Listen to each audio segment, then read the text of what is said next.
Hail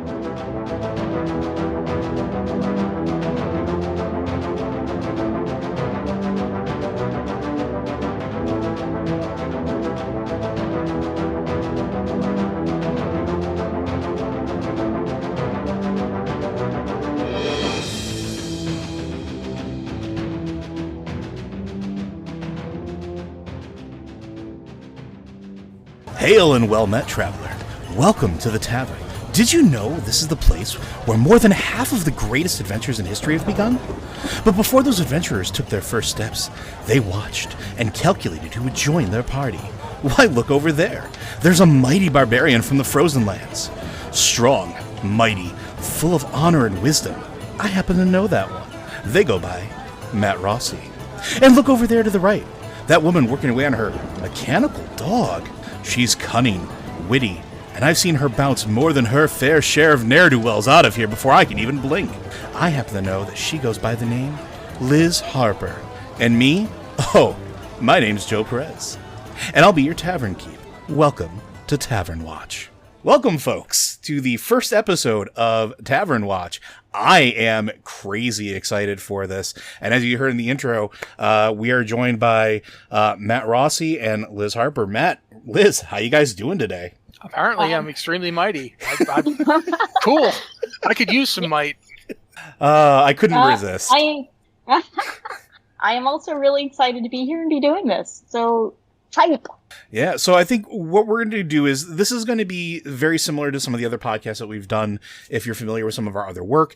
Roundtable, freeform discussion. We're going to cover some highlights, news, major topics, and hopefully questions from you, our listeners. And we're going to be talking about tabletop games, RPGs, anything in that sort of ilk. So if you have questions for us and you want us to answer it, be sure to send us an email at podcast@blizzardwatch.com. You can go ahead and just specify if it's for this podcast, although I'm pretty sure by the content we'll know that it's for, but still specify. Or be sure to send us a question on our Discord server. We do have one set aside specifically for patrons, and we do have ones for people that we know not everybody can be a patron, but we also look in the podcast and queue questions there for it. And yeah, Liz, would you like to talk about our expanding coverage before we go into the other stuff? So, Freddie, we've always done, or for a long time, we've done a little experimenting with off-topic coverage on Blizzard Watch. And really the first real hit we got there was Matt wrote a story about Pathfinder, just because Matt wanted to write about Pathfinder. And a ton of people read it. I was blown away by how many people in our readership responded to that. So we've done kind of a little bit more TTRPG stuff and D&D stuff wow, that sentence really went off the rails. We've kind of slowly done little bits of TTRPG stuff and a big focus on D&D really, because D&D is pretty popular right now. And we are going to expand on that. And of course, this show is one of the ways we're expanding on that. We want everyone to know we do this stuff and we want to talk about it. We're really excited about it. We love playing these games. So we're going to be doing a bit more in that arena and kind of expanding over here. And I am really excited about it. I think it's going to be a lot of fun. And the other real good thing about this particular podcast is all of us have varying degrees of experience as players and as DMs. So you're going to get a varied group of opinions or just ideas and perspective as we go through it. And to that effect, I think we should maybe talk a little bit about ourselves, how long we've been playing and things like that. And since Liz, you were the last one to speak, I'm going to start with you because yes. So tell everybody about your tabletop experience. Really, it's like super low. I've been playing D&D for maybe 3 years, like not very long in the grand scheme of things.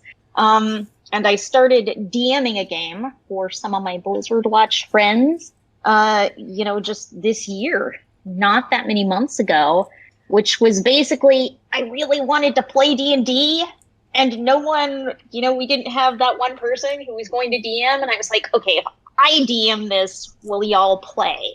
And then we got like a party of 5, like immediately. Yeah, and So you've been doing a fantastic job, and I know that I haven't been there, and I know Matt has said this, and now since I'm going to be moving over to him soon too, you've been doing great. Like for somebody who has only been playing for a few years, you're picking it up very, very quickly. It has been a learning experience, and considering I'm playing with really experienced, really creative people like Matt and Joe, it's been like a unique challenge, I suspect, to play with people who really go off the book and really have creative ideas. All right, and Matt, how about yourself? I have actually never played D&D before. No. Back when I was like, I think I would have been 9-10 years old. So from 1981, 1980.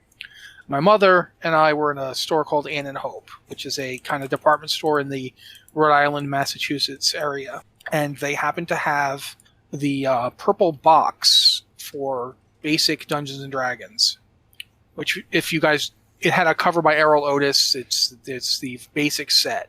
And she saw it and thought, this looks like something that would keep my kid occupied for a couple of minutes.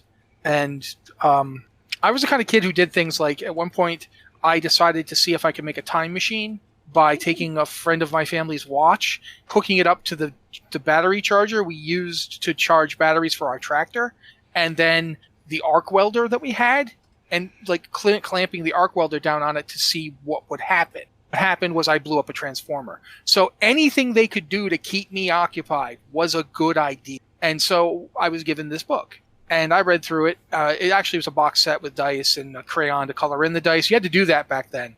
You had to. The dice that came with D&D were like all one color, and you had to use a crayon to color them in so you could see what number you were rolling. Mm-hmm. So it had one of those, the basic rule book, some maps and stuff, some character sheets, and I wanted to play immediately. But we lived on a farm, so there wasn't anybody to play with. So I didn't actually get to play until like 1984 when we moved back into town so I could go to school in town because the school on the island wasn't very good. So from 84 on, I played for about 3 years, and then I started running games. So I've been running games since like 1988. So I haven't had this a long time. I've had a couple of hiatuses along the way. Like I took a break for second edition because I wasn't a big fan of AD&D second edition. Quite frankly, I wasn't a big fan of AD&D.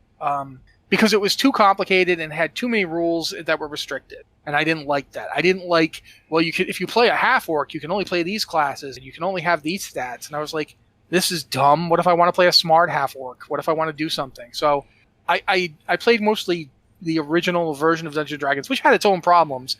Like the fact that Dwarf was a class. And every monster only rolled a d6 for damage? Yeah, it was a weird...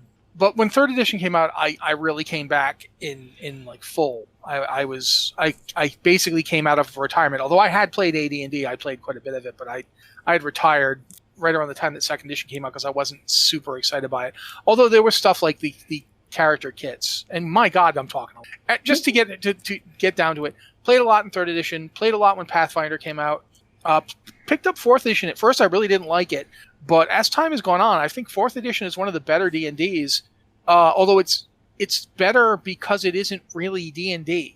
Like, if they had given it a different name and marketed it as its own game, mm-hmm. I think that 4th edition D&D would still be, like, one of the most popular role-playing games out there. It does a lot of things really well. But when 5th edition came out, I was like, okay, I'm going to give this a shot.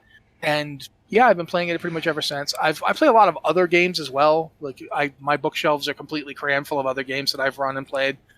Just looking right now, I'm looking at my Primeval Thule book, my Bastet source book for White Wolf, my Ravaged Planet for Brave New World. I got like a ton of stuff here. I like role-playing games. I've been playing them a long time. That's basically, I think that's the gist of what you need to know about me. I try to be like more of a, when I play them and not run them, I try to be more of a role player than a dice roller. Mm-hmm. Like I don't go for, I'm going to make my character absolutely perfect and it's going to be like min-max to the nines. I'll do stuff I think is interesting. And if it means I'm not as good in combat, that's what it means. But at the same time, I do play a lot of barbarians. You do. So barbarians tend to be like just gore machines anyway. So that's why I'm playing a monk in this one, because I wanted to do something different, like something that, I still like to be up there and be doing the punching, but to be different than the barbarian, to be playing something else, to play something more cerebral. So yeah, that's what we're doing. That's me. So now Joe will get to introduce himself. Yeah, and I've been at it a while, not necessarily as long as Matt, but I'm not also as old as Matt is. Not by much, but close enough. I got my start in D&D randomly when I found my father's box set of D&D 1.0 stuff that he had stuffed away in his house, and he kind of explained it to me when I was like 7. And I was 7, so like I didn't really care. But I cared about the part where he started talking about how it told stories and that you could start to craft stories with your friends. And I was super into like fantasy novels and things like that when I was younger, still am. But like I loved reading. I loved the idea of fantastical worlds because, well, I could escape into them, right? So when I hit my teenage years, I actually started going to a local game store primarily to play Warhammer at first and Magic the Gathering. And I happened to notice that this one weekend, this one Saturday, this group of college kids came in and they were playing this game where they were laughing and rolling dice and, you know, taking on voices of characters and acting out things and pretending that they were like, you know, dwarf warriors or whatever the case was. And then I recognized the book, and they were using, it was AD&D 2nd edition at the time.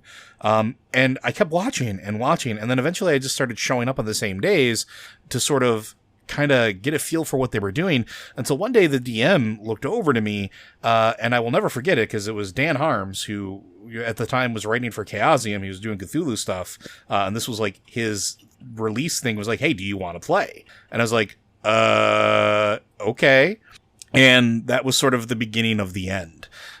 Because I got into a character and I played the stereotypical dwarf fighter and, like had a good time and started learning about it. And then 3rd edition came out shortly thereafter, and that was the end of it. Like, me and my friends, like, bought all the books, started getting into it, started crafting our own things, and I always cared more about the story that was being told than the dice that was being rolled. I didn't care if I could, you know, roll 12d12 damage on something, but was everybody having a good time? Were we all telling the story? Were we getting sucked into it? Were we invested? And that sort of started informing what I started looking for as a game runner. So like Matt, on my shelf, I have all these different game systems. It's not just D&D. I have Monster of the Week and Masks, and I have a whole bunch of GURPS. I have Tales from the Floating Vagabond.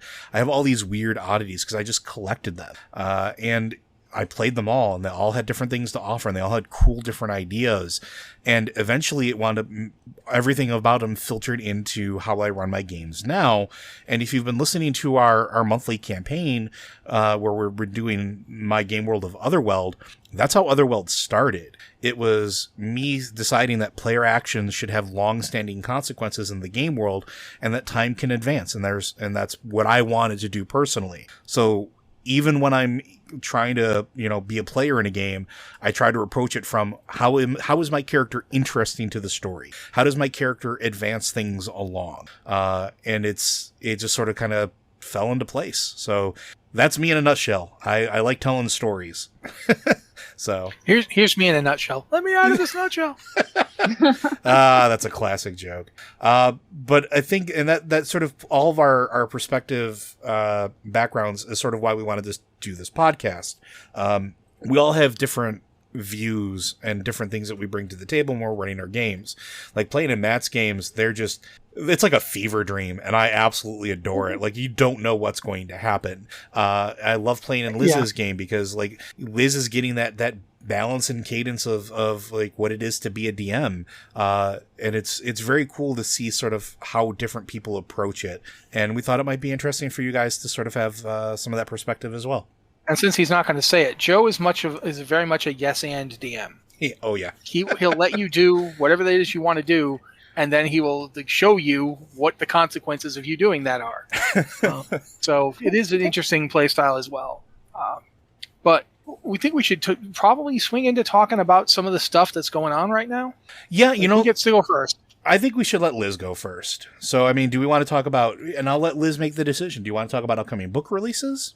I think, talk about the upcoming books, because that's been kind of, at least in D&D, that's been the really big news this month, is we have D&D Live was it a week ago or 2 weeks ago? 2 weeks Wow, ago I at this can't point. do 2 weeks that. ago, yeah. You had that other thing that happened this week, so yeah. Yeah, I was gonna say there's a ton of weird situations going on, and also in the tabletop realm. But I mean, the next book that's coming out, I think they announced during it was The Wild Beyond the Witchlight. Is that right? That actually they announced that first. They announced The Wild Behind the Witchlight and the Strixhaven book around the same time. And they announced those a while ago, but the most recent one was the Dragon book, Fizban's Treasury of Dragons. You're saying, Liz? So 3 books are coming up. The Wild Beyond the Witchlight, which is an adventure set in the Feywild.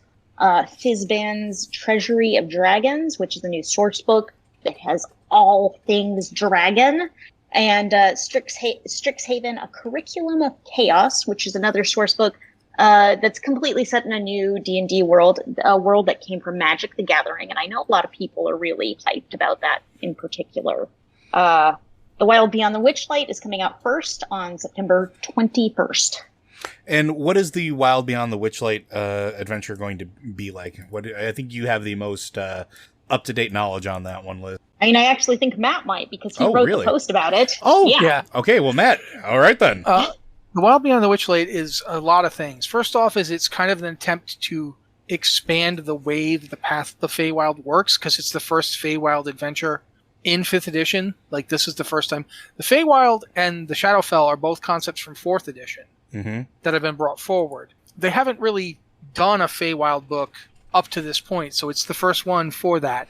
And one of the interesting things they did was, with Van Richten's Guide to Ravenloft, they basically made the Domains of Dread from Ravenloft part of the Shadowfell. Which makes a certain amount of sense. Yeah, because the Domains of Dread, where the shadowy things happen. They basically said that the realms of the Domains of Dread exist in the Shadowfell, and they each have one lord that rules them. The lord can be anything. It's not restricted to dudes. It just happens to be the title they use. In this book, the Feywild, we find out they have a thing called Domains of Delight, which are each ruled by an archfey. So there's kind of the opposite of the Ravenloft situation. You've got these powerful, capricious beings. They're not malevolent, but that doesn't mean they like you or want you to do well. Mm-hmm. They're in it for themselves and what they find interesting. So that's the first thing. That's a big breakout on the whole Feywild. It's a new thing. There's also a carnival, the Witchlight Carnival. And the interesting thing about the Witchlight Carnival, which is going to feed into the adventure, is that the carnival in Van Richten's Guide to Ravenloft and the carnival from this book, when they meet, the owners of each carnival trade off. So the last time those two carnivals met, the leaders of this Witchlight Carnival, Mr. Light and Mr. Witch, traded places with the people who are running the Ravenloft one right now. And they don't ever want to meet them again. They don't want to have to go back to Ravenloft. So they're trying really hard to avoid that. So that's a big part of the Witchlight Carnival, is this idea that the two people in charge of it, these mysterious forces, are desperate to avoid ever meeting the people that run the other carnival ever again. They're trying really hard to not do that. The other thing that's cool about it is that the Witchlight Carnival has a lot of stuff. And one of the things it has, if you've ever seen the Dungeons & Dragons cartoon from the 80s, the opening where the kids get on a ride and end up getting sucked into the world of D&D, that ride is on the map of the Witchlight Carnival. I saw that. Implying that was the Witchlight Carnival ended up in 1980s Southern California. A bunch of kids got on it and got sucked into the Feywild, and they've been having D&D adventures in the Feywild ever since. It makes me wonder if we're going to see the War Duke or Strongheart or something like that come back. We are. We are? All of them. Yeah, all three of them. Oh, that's awesome. War Duke, Strongheart, and Kellic are all coming back. Oh, that's amazing. Yeah. War Duke is actually, of the three, he's the one who's got the most recurring. He's come back in every edition so far. Yeah. Well, I don't know if he came back in 4th, but he came back in 2nd, and he came back in 3rd. In fact, he had a really big glow-up in 3rd edition. Yeah, when he leveled up between editions, too, if I remember correctly. Yeah. He was the 18th level in 3rd edition. Yeah. He was significant. I used him against a party at one point, and he wrecked them. A party of 10th to 12th level characters, he wrecked them. All of them. He was extremely dangerous. But War Duke, the reason Warduke keeps coming back is quite simply because he looks cool. And that's basically it. He has no personality or character at all. Yeah, he has no background. Just looked, they keep making up new ones for him, but they don't matter. Important thing is he looks cool. Strongheart, he is just a paladin. He has a very standard paladin. But he appeared in the cartoon as well, had a toy. All three of these characters had toys in the 80s. They did. And Kellic the Evil Sorcerer also appeared in the cartoon. So technically, you can still get those toys, by the way, because they re-released them recently. Because I think Hasbro owns Kenner now, I think, or something like that. Yeah, I'm not sure how it works, but the toys do exist again. You can get them. But that's the other thing is that in addition to all that, there is actually an adventure in this book. We don't know much about what the adventure is, but we know it's based around the Witchlight Caravan. It's based around the idea of the caravan going in and out of the Feywild. And it's sort of as opposed to Ravenloft and the Carnival there, which is much more of a gothic horror type thing. With the Vistani and them, them having done more to make the Vistani not just a stereotype race. They've worked really hard to make Vistani characters who are heroic and who don't do stereotyping. The Vistani are important and they're a big part of Ravenloft and they're a big part of that carnival, that caravan. But in the Witchlight books, the carnival is essentially, it's the way into and out of the Feywild. It's a means for characters who otherwise couldn't get there to get there. And it travels, because it travels in and out of the Feywild, and it travels in and out of various domains of delight, there's sort of, it's very much a Ray Bradbury's Something Wicked This Way Comes type thing, where there's a bit of menace, there's a bit of, like, Mr. Light is kind of like an opposite version of Mr. Dark from that book, that story. And there's very much that idea of, yes, this stuff is magical and amazing, but that doesn't make it safe. And that's kind of where they're going with this. So it's an adventure, but it's kind of similar to when they did the Baldur's Gate, Descent into Avernus module. It's a module that is kind of like a campaign for you if you want to run it that way. And I'm really looking forward to it. I think it's going to be amazing. Just for all the weird stuff they're pulling back in. And we still don't know what else they're going to pull back in, but they specifically put Warduke, Strongheart, and Kellic on the solicit. Like, they're mentioned up front. So yeah, I'm thinking there's going to be some weird stuff in this game. And I'm sort of all about that life. Like, the Feywilds is always one of those things that I've always loved in concept, and they've done kind of mentioned it before 4th edition. But 4th edition was when it was like codified and real and a place you could go to, and there were actual rules on how you got there and could, like, how you had to leave and things like that. And it was really, really nifty and neat. And then in 5th edition, I was very curious when they were actually going to pull the trigger and do it, because third-party competitors have been making this type of content. Like, Cobalt Press has a book that's dedicated pretty much specifically to the Feywilds. And something like this, I think, is really nifty, especially with the Carnival as well, because one of the things that, for those of you that don't know what the Feywilds are, with it being another plane of existence and having subdivisions and sort of oddities about it, getting into it and getting out of it were always a questionable thing unless you used high-level magic, and even then you had to hope you did it right. So finding gateways or portals or ways to get from the prime material plane to the Feywilds, essentially, or any of the other planes into the Feywilds, because they have a planar cosmology. If you're not well versed in like D&D, but you are versed in like Warcraft or something like that, very similar with like the different planes of existence, these different circles of influence that sort of touch at certain points or overlap or whatever the case is. And so, like, I think this is really cool. And also the idea of it tying in with the Shadowfell and having sort of that connection to Ravenloft is super neat as well. Like, I wasn't super excited about this because I was like, oh, whatever, it's going to be more Feywild stuff. There's been, third-party books or whatever. But hearing you talk about it, and like, now I'm like super excited, and I'm probably going to pick it up. I really think it's interesting how they set this up as like a mirror of the Shadowfell, which was it like that before? It kind of was. It was something that was kind of always there. What I really liked was they even made the point that just like both Shadowfell and Feywild are planes of existence. Right. They're not, like, not everybody is bumping up against each other. All the Ravenloft domains of dread exist, but so does the Raven Queen, and the Raven Queen doesn't interact with them because they're literally nowhere near each other. It would be like if you have, one of them lives in like Siberia and the other lives in like Alaska, then they'd interact. But if one lives in Siberia and the other lives in Australia, they're not going to see each other. And since it's not a globe, it's like a plane of existence, they can be infinitely far from each other. Like, there's no physical way to get from the Raven Queen's domain to, say, Strahd von Zarovich's house. You'd have to use magic to travel there. And it's cool to see them doing that with both the Shadowfell and the Feywild, making them like sort of opposites of each other, but also reflections of each other. And that's pretty cool in my opinion. And I think it might be a response to some of the mainstream media campaigns that have been going on for podcasts and live play on like Twitch and stuff like that. Because over the last year, I've seen a lot of adventures or heard a lot of adventures that wound up like spending time in the Shadowfell or in the Feywilds and sort of like the interplay between them. So I'm wondering if maybe this is partially them responding and saying, hey, people very clearly want this content, and maybe they're actually paying attention.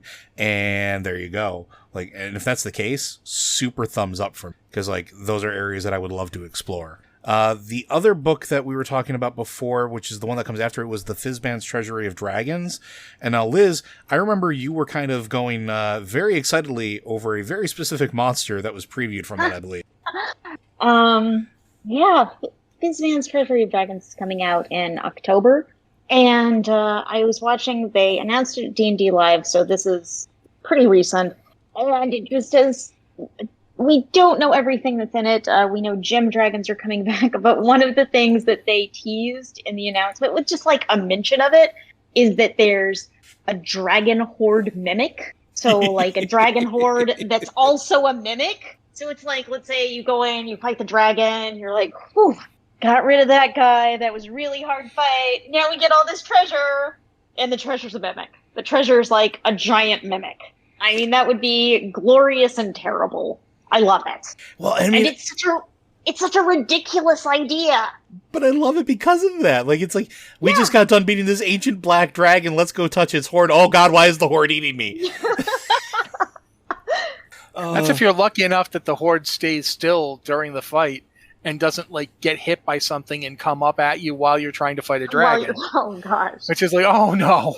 It's funny because in the past when I've done dragons, I've actually had lair actions that were like the horde falls on you. I've never actually had the horde outright attack people, but I've had the horde there's a dragon attacking people from on top of a giant pile of gold. Some of the gold's going to get down on people, and gold is heavy. But yeah, now actually having the horde be the best part is like the dragon knows there's a mimic inside as part of its its horde, but it's like, yeah, it's whatever. It's an extra level of security, really. Yeah. I think it's also interesting that they're bringing back gem dragons, because this is the first time that they've been talked about since 3rd edition, I think, actually. Yeah, I think so. And so, like, in gem dragons were alternate, like, versions of, like, you had your chromatic dragons. So you have your white, your blue, your black, your red, and your green dragons, and they all have their various different domains. You know, as you're talking, I'm flipping open my copy of 3rd edition Draconomicon to look at it. I could legitimately go grab it off my shelf right now as well. But that was one of... I guess I should talk about that. In the Draconomicon, like, things like Dragonborn and stuff like that started as a concept in those types of books. Lineage of Dragons. And that was where these subtypes of dragons were introduced.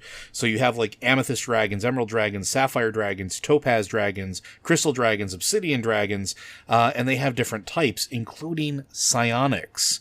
So there were actual psionic dragons.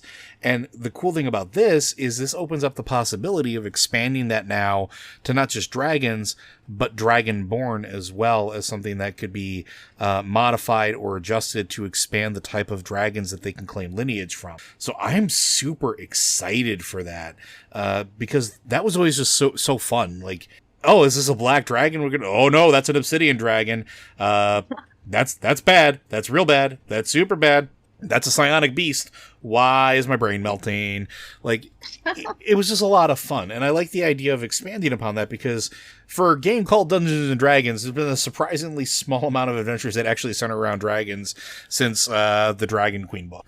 The problem with that is, quite frankly, usually if a dragon shows up, it's really bad. Usually, yes. Yeah, I've seen dragons wipe out more than one campaign. So I get why they don't necessarily show up all the time. Well, I think in 5th edition, though, too, they've gone through some steps to sort of I don't want to say knock that down, but with the different classifications of dragons, and I'm wondering if they're going to do this with the gem dragons as well. So, like, you can have young, adult, or ancient dragons in 5th edition.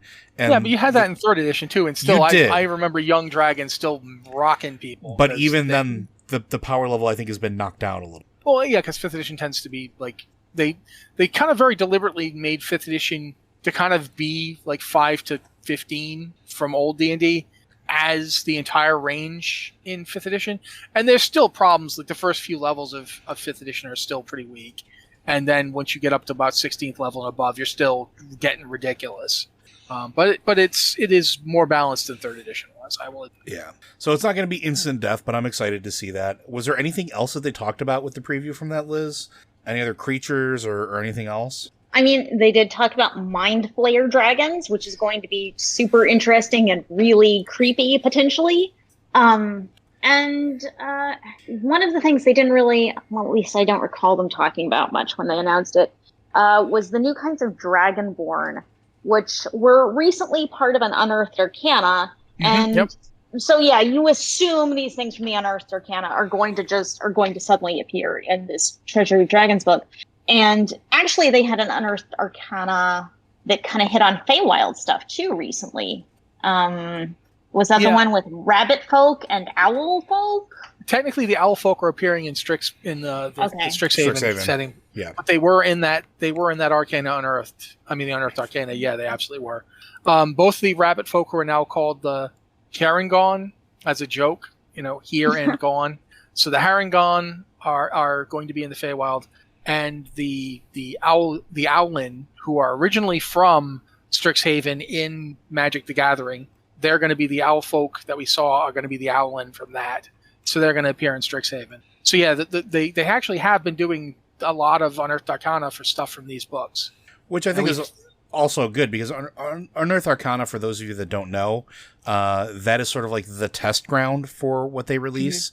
Mm-hmm. As a matter of fact, it follows the same sort of testing ground that they went through when D&D 5th edition was still called D&D Next, where it's released, it's alternate content. Players are asked for feedback. If you're a member of the DM's Guild or Drive Through RPG, you can submit feedback, and they do look through that, and they try to make some adjustments and balance it so that they can give players and keep more stuff and keep expanding the world. And I think that's really, really cool, especially because I'm always a fan of peer-reviewed things, and seeing some of this stuff happen is just super exciting, especially when they can pull on some of their other properties like the Owlkin and from Mag. So the Unearthed Arcana about dragons introduced a lot of new types of Dragonborn, and they sound really interesting and fun. There's Chromatic Dragonborn, Metallic Dragonborn, Gem Dragonborn, which there it is. Yeah. So this is probably all going to show up in the Treasury of Dragons book in some form, and it's all really, really interesting. And these sound really powerful. Like, they learn spells just because of their race. They have specific spells, like metallic dragons, cure wounds. Mm-hmm. So you could be like a fighter and have cure wounds. Just all of these interesting options. And I mean, and for those of you at home, that's not an uncommon thing. Like, and we'll talk about this a little bit later, but I have a character who's primarily a fighter who has access to things like Pass Without Trace because of character you can lineage. You can take a discipline feat, or if you're a certain race. Yeah, there's stuff like that indeed. So it's really nifty to see that they're expanding that a little bit more and making it something. And I think Matt and I have talked about this before, and I'm actually curious to get Liz's opinion on it. We were never really a big fan of like traditional racial traits, and the idea that they sort of opened it up and let you sort of like have access to all of that stuff as you see fit. And adding things like this, I think, makes more sense than the traditional racial traits, because while it is a racial trait, it's more flavorful, I think. Like having metallic dragons have cure wounds, that that's flavorful. That's something that's interesting and different. It's not the traditional, elves hate dwarves or something like that. Or the fact that they used to just always be like, back in the day, it was even worse because it would be like, you're playing a half-orc, you get a bonus to strength, but a penalty to intelligence and charisma, which means like in 5th edition, if you were playing a half-orc, it's like, great, I got a +2 to my strength. I'm playing a wizard. That's great. That's really useful. Hey, my half-orc bard was very useful. No, but it's people felt pushed to pick the races that had the bonuses they wanted. And I think we should let Liz talk about it because we want to get her reaction. But you know that they changed it in Tasha's, right? Right. They added the option to customize your stats however you wanted in Tasha's Cauldron of Everything, which was released a year ago, somewhere in there. Has it been that long already? Yeah, I've got a copy of it here. Yeah, it's been a little while. Yeah, but I mean, and I'm happy that they did that personally, because I like the idea of letting your players choose and kind of be whatever they want. Well, and also the thing is about D&D characters, okay, you're not like an average grunt soldier. You're going to be like this big, exciting hero. And it makes sense that your character can be unique. They can be an oddity. You're the orc that instead of going out and fighting and brawling, you stayed home and read books and you learned wizard stuff and it was really exciting. That's what so it allows this uniqueness that November 2020. You didn't get. Wow. Yeah, it has been almost. But I think you're hitting the nail on the head too. Like, because I think that uniqueness is really important. A lot of players out there, like I said, at one point I was playing a half orc bard, not a fighter, not a barbarian, nothing like that. No, he just wanted to play a lute. That's all he wanted to do. He just wanted to play a lute. It was cool. And he wanted to play power chords because that was just what he just liked music. One of the streams I like to watch, and I recommend it, by the way, guys, if you're looking for a D&D stream, the people from Outside Extra and Outside Xbox do a relatively regular stream called the Ox Ventures Guild, and it's very much from the perspective of people who had not played D&D before. Like, they just started playing D&D for this thing, and they're being run by somebody who knew the game, but they didn't themselves know much about it. Now, over time, it's been going on since 2017, so they have learned the game since. But one of the things I liked was that when they started, they had a half-orc bard, That's just, he was a half-orc bard, and he didn't care that it wasn't ideal stat-wise. And that's, I like that now you don't have to worry about what's ideal stat-wise. You don't have to, for example, I'm playing one of my favorite characters. I'm not playing her at the moment because that campaign seems to have died, but I was playing a dwarf barbarian, a mountain dwarf. I played a mountain dwarf instead of a shield, like a hill dwarf, because mountain dwarves get +2 to strength. But now, if I'm playing that mountain dwarf, I could play anything because they can get the +2 anywhere. So if I want to play something really charismatic, I can do that. I can just put the +2 into charisma instead.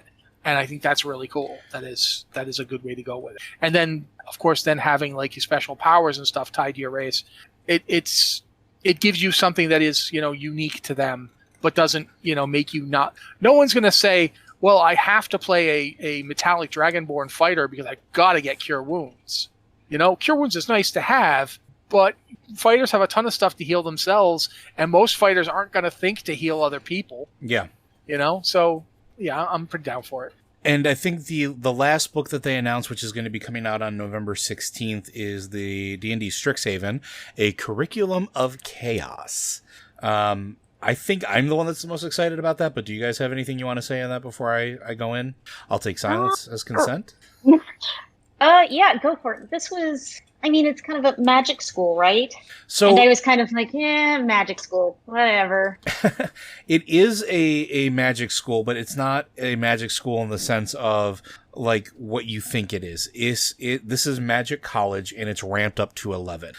It started as a Magic the Gathering setting, which was a lot of fun. But there are different specialties in this school of magic that harken back to like you would expect to see in old school AD&D 2nd edition, but brought back to a more modern sensibility. And it's a multiverse school, not just a school that exists on a single plane of existence. So Strixhaven sort of operates as a nexus between all these different worlds, where the best magical minds and students from across the multiverse come to study, with professors who have gone on adventures and been part of titanic battles in cataclysmic events throughout all the different planes of existence. But the thing is you're not just there as a student. It is a dangerous place because, again, it touches all of those planes. So, yeah, there's some campus hijinks, as you would expect in one of those 1980s movies about college. But it's also one of those things where, yeah, your dorm mate may have just wound up being dead by a vampire that's snuck onto campus or something along those lines. It's really, really cool. And it takes the 5 different colleges, and I can't remember them off the top of my head because the only one that I ever really got super heavy into was the Lorehold one for, well, reasons. But you get to explore all of that here. And it's not just a source book for the different schools of magic and bringing in the Owlkin race. It's also an adventure where after you choose your college and all that other stuff, there are 4 adventures in this book that can be played together, or you can slot them into your existing campaigns, very much like Candlekeep does, where you're not just learning and going through it, but each adventure is supposed to represent a year of your college. And so you're working through your 4-year magical degree while going on all these adventures and dealing with all of that stuff. And so, like, the pitch is just absolutely great to me. It's, it's a multi-year campaign. Players begin as a first-year student who study, socialize, and adventure their way to graduation. And that's part of your curriculum, is going on adventures and figuring stuff out. It introduces the idea of extracurricular activities, jobs, academic challenges that can be used as puzzles for players and DMs to sort of, like, move into it. And I really, really, really like that idea. It reminds me a lot of, there's a Savage Worlds game called East Texas University. And part of that whole thing, it's like Scooby-Doo in college. But part of that whole thing is, in order to level up, it's built in that you have to pass your exams. And it's kind of interesting how that sort of plays out. And I like that idea sort of being transported here. So there's a whole bunch of new creatures being introduced, bunch of NPCs, and there's going to be a bunch of new feats and backgrounds, new spells, new magic items. And I'm always excited when that happens, especially at this time, because they're cross-pollinating. While Dungeons & Dragons is getting this version from Magic the Gathering is actually getting Forgotten Realms transported to it, and sort of introducing players on both sides that maybe haven't considered it already to the cool lore and stories and creatures and ideas from the various games. So I'm really excited for Strixhaven, not just because I think it's going to be good, but I like what they're trying to do. I like that they're trying to expand the audience by sort of moving into their own products on other sides of the fence. Because traditionally, Magic the Gathering players and D&D players, there is a cross section, but like for traditional years, they've been sort of at odds with each other. So like giving them a bone from each is like, hey, why don't you take a look at what the other side's actually doing, and maybe you find something cool. Maybe you find a new game. Maybe you find a new hobby. So I'm super excited for that. I will admit that I was actually a little disappointed that one thing that was in the Unearthed Arcana didn't make it. I'm looking at it right now, and I don't know how to talk about this. First off, the colleges are Lorehold College, Prismari College, Witherbloom College, Silverquill College, and Quandrix College. Thank and each you. has like Quandrix is a math magic. Silverquill is kind of like about being really good at talking, being eloquent and charming. Witherbloom is like the whole life and death meeting aspect. Prismari is burn it all. And Lorehold College is, let's be Joe. So they had a subclasses they were trying out.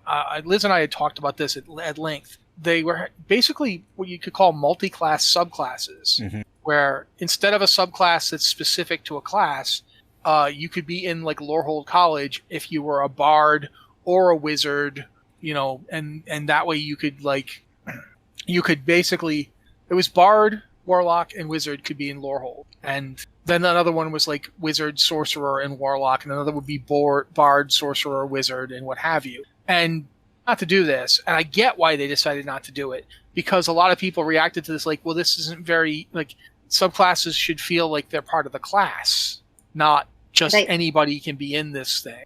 I think there was a real definite objection about warlocks, because how can you be a warlock without having a warlock patron? Yeah. Because the subclass would kind of replace that. Uh-huh. And I mean, I felt like that wasn't really that big a deal in my opinion, because you could just say, my patron is the concept of magic itself. Mm-hmm.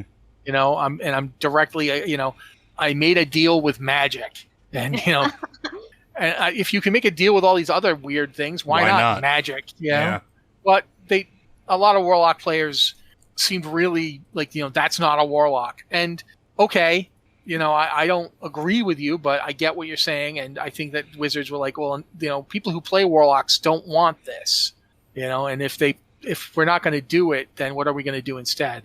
So I thought that was kind of interesting. These books, it's interesting because D&D is making a real push this year, because this is like a fair amount of books to be all coming out right around the same time. Last year we had Theros, we had which was also a Magic setting, by the way. Yeah. Although I got to say, they did a really good job of making Theros feel completely not related to Magic. They did. Like, yeah, it just feels like its own campaign setting. It's really well done. So yeah, I do understand why they made that change. I get why they did it, but I do also feel like the multi-class subclass idea was an interesting one that I would have liked to see get more than it did. But then again, it kind of took it back to feeling like a prestige class, because back in third edition, you had prestige classes, which was like after you hit level 20, you could keep leveling. No. That's epic level. That's I different. thought that was prestige classes were also like that. No. There were epic level prestige classes, but that's a different thing. With a prestige class, the way it worked was, let's say you wanted to be in this class that was a prestige class, like we'll call it the Assassin of the Blood Order. It would have prerequisites you needed to get in, and it would be like, you need to have at least this high an attack bonus, or you need to have these skills, or you have to have these feats. Oh, that's right. Yeah, you had to meet the prerequisites. That's right. Yes. And so some of them would like be much easier if you were playing a rogue, but theoretically a mage could get in. Like a mage could take up that prestige class. If it wasn't a spell casting one, the wizards aren't going to want it. But there were certain classes that actually had spell levels that added in and so forth. And anybody could get in them if they could meet the prerequisites. Which usually ended up happening was everybody would take like 2 levels of fighter, because 2 levels of fighter would get you like 4 feats, and those 4 feats you could use to make the prerequisites. So you'd have a character who was like rogue 3, fighter 2, assassin of the blood order, like for 10 levels, and that's the kind of thing that they did. They clearly don't want to go back to that. I feel like they felt like prestige classes diluted the game. I'm not arguing they're wrong, but I did like the idea of subclasses that didn't necessarily limit you in class, that you could do this as a bard or you could do this as a druid, and you'd have completely different ways of doing it, but they both worked. So I'm on the fence about that. I kind of wish they'd kept going with it. I mean, they might still. There's still opportunity, because like there's rumors about Greyhawk book coming out. There's rumors about an official like actual Forgotten Realms compendium being pushed out. They have the opportunity, if they ever decide to go back to it, that they could do something like that. And I'm with you. I think that would be really cool for them to introduce him, maybe as his own standalone thing, because now that when you started mentioning it, I started remembering there was like pages upon pages upon pages of prestige classes. Between all the different supplements, between all the different magazines that were out at the time.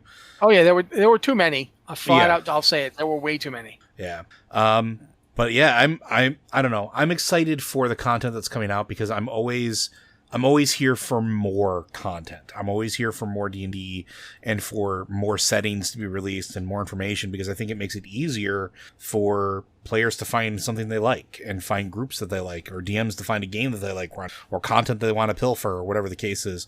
It just makes the game more appealing to a larger audience, and I'm always about that. I think I want more people to play. I want more people in this hobby. Yeah. I want to share what I love. All right. I have something I want to talk about, and I don't know how much time we have. So I want to see, Liz, do you have something you want to talk about before I do? No, go for it. All right. I want to talk about the fact that D&D has been making strides on the idea of inclusiveness and getting rid of some old cruft in terms of ideas about race and so forth. But they are way behind. Mm-hmm. And the game that is absolutely crushing it on this front is Pathfinder. Pathfinder 2nd Edition has done everything D&D is trying to do now from the get-go, and they did it in a much more organic way, where the way character creation works in Pathfinder, it totally is different. They have a thing called ancestries instead of race, which is clearly what D&D is flat out stealing. I'll just say it. They are stealing it for what they're doing in Tasha's. But Pathfinder presented it from the get-go. It's really good. They have that whole thing where the ancestry it gives you a specific bonus, but that you can put anywhere. Like, it's like you can put it in this stat or anywhere you want. And they did that with that. And from the beginning, it's actually pretty effective. The other thing they're doing is they're putting out books where they really challenge a lot of the baggage of old cultural ideas. One of the books they put out recently is called Lost Omens Mwangi Expanse. And it is basically an African-themed D&D experience. And it's because Pathfinder and D&D Pathfinder basically is D&D. It's like an alternate universe where D&D went this way instead of that way. Well, it started on the bones of 3.5, didn't it? Like they both came out of 3.5. Pathfinder kept 3.5 going when D&D went to 4th edition. And then when D&D went to 5th edition, a lot of people who worked on 4th edition went over to Paizo and worked on Pathfinder. So Pathfinder 2 is also influenced by 4th edition in quite a few ways. But like, if you read the Mwangi Expanse, they are making great strides just in terms of like saying, play whatever you want. You can play as any race, any human race you want. None of that should matter. Any gender, including non-traditional gender experiences. There's a lot more POC characters. There's a lot more LGBTQ characters. I really want people to go look at this stuff because it is possible to do this, and Pathfinder 2 is doing it, and they're doing it better. And the books are all amazing. I'm a big fan of Pathfinder. The only reason I haven't been trying to get these guys to play Pathfinder with me is that it is harder to get into. It's not impossible to get into, but let's face it, D&D Beyond is an amazing tool. 100% amazing. I mean, Liz has been using it. What do you think of it? It's fantastic. It lets you create characters really easy. Like, I'm running a game where we just added a new character, Liz Pat, and I don't know what her experience in D&D is, but it's not a lot. And she just got to go in, and the character creator like walks you through things. And we talked about it a little bit, but not a lot. You could just get started. Like, she created her character on Thursday. We played on Friday. And it was really easy. And having you've got a lot of stuff there, and I think you share it with your campaign. So it means that people can don't even need to own the books. As long as you own the books, they can use them in their campaign. As long as you invite them to the campaign. Yeah, you do have to subscribe to D&D Beyond for that, but it's really convenient if you're running a game.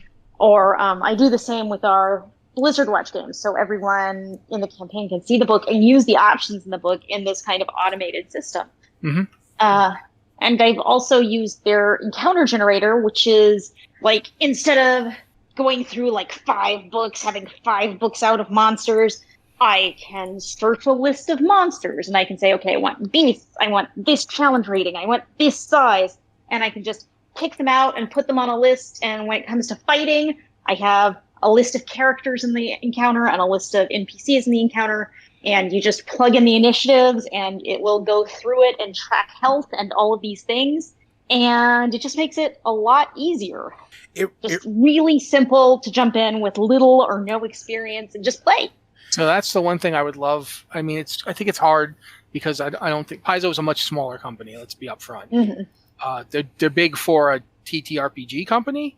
I mean, I don't know if you guys have noticed this, but in the field, most companies in TTRPG that aren't Wizards of the Coast have to basically crowdfund everything. Mm-hmm. Even like semi-big ones like Onyx Path, which has all the White Wolf properties, they don't do anything unless they crowdfund it. And I've got the Exalted 3rd Edition over there, which is another game I'd love to get us to play. But Exalted 3rd Edition is like if you took all 3 of the main D&D books and combined them into one book, it's like 1,200 pages. We've gotten some requests to talk about Exalted, so you better believe that we'll be talking about Exalted at some point.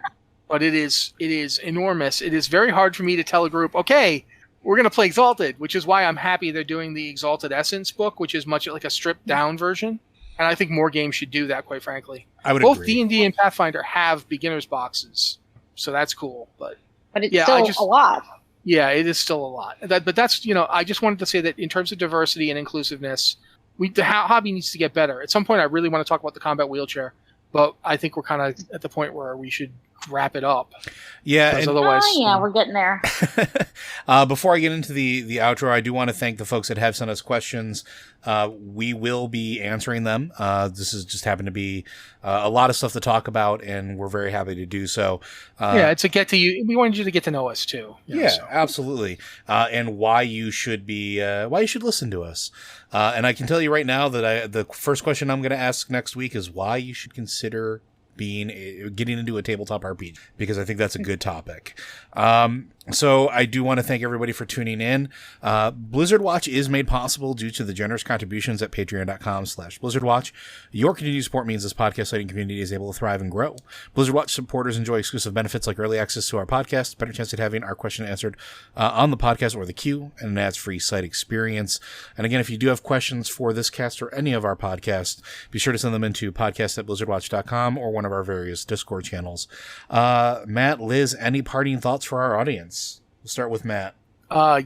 Basically, stay tuned because this is going to get interesting. We have a ton of stuff we want to talk about, more than we can cram into like one episode. So yeah, it's going to be interesting to watch what happens.